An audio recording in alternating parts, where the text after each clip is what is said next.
Hello, today we are going to talk about the most common bone tumor, which is called osteochondroma. So chondroma to indicate that it is a benign tumor that develops from cartilage. Osteo, because it is responsible for causing endochondral ossification, meaning it produces bone. So this osteochondroma is found at the metaphyseal level, mainly around the knee, at the distal end of the femur, and at the proximal end of the tibia. It can also develop at the proximal end of the humerus. Can it develop in the craniofacial area? Yes. It starts from what is called the mandibular condyle.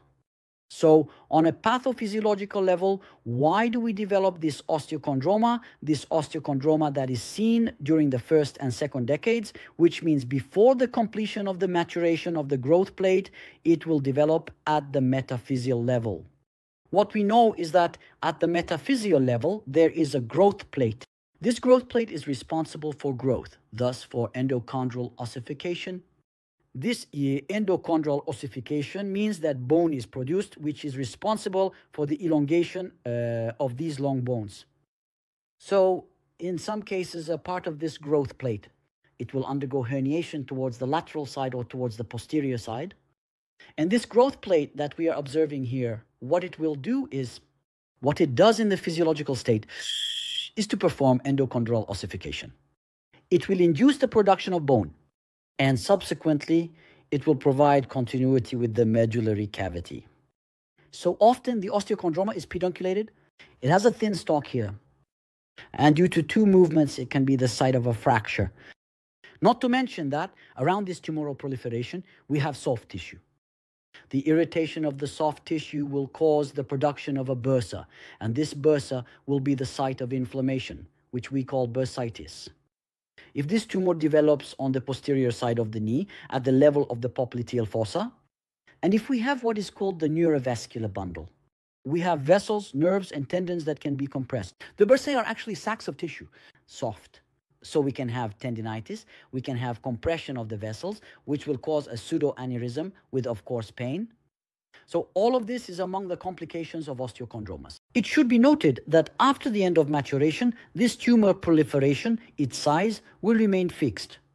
In the face of any increase in the size of an osteochondroma after the end of maturation, one must consider a malignant transformation towards a low-grade chondrosarcoma.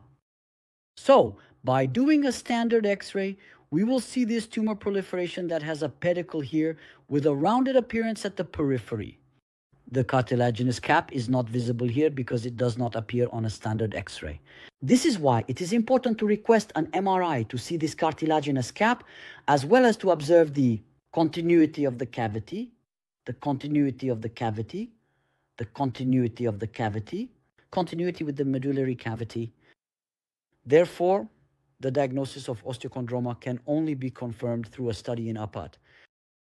The pathologist's role is to make the diagnosis, primarily to look for this cartilaginous cap that was at the periphery as a tissue, a hyaline substance containing chondrocytes that are housed in chondroplasts and are regular without atypia, and that will give rise to birth, to bony trabeculae that we call enchondral ossification, and that can be anastomosed with each other. And between them, we will see spaces here. These spaces will be the site of what are the formed elements of the blood, because we said it is continuous with the medullary cavity, as well as we will find adipocytes. The pathologist's role is to measure the vertical length of this cartilaginous cap. It should not exceed 2 centimeters. If it exceeds 2 centimeters, it is among the signs of transformation towards a chondrosarcoma primarily. Secondly, if we want to see an irregular aspect of this cartilaginous cap, if we want to see an infiltration of all this tissue that is all around, thus, to see an aspect, for example, lobulated within this cartilaginous cap, meaning it is divided by fibrous septa, all of this will be studied by the pathological anatomy study. Therefore, the treatment of osteochondromas is to perform the excision of this lesion at its base of insertion. And of course, we will not perform the excision before the end of maturation because the cartilaginous cap can still, we see a herniation, it can continue to grow. The intervention should be done after the end of maturation and in the presence of complications.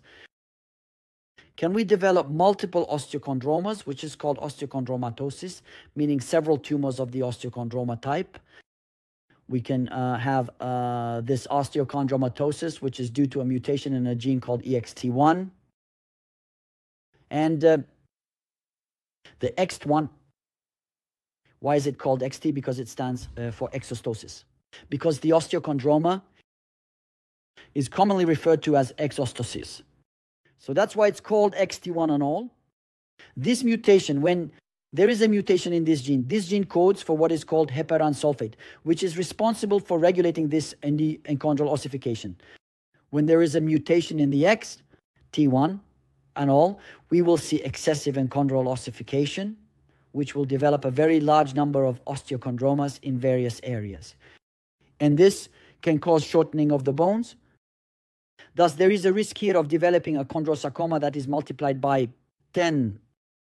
So, the osteochondroma, when it is solitary, the risk of developing a chondrosarcoma of the back rate is 1%.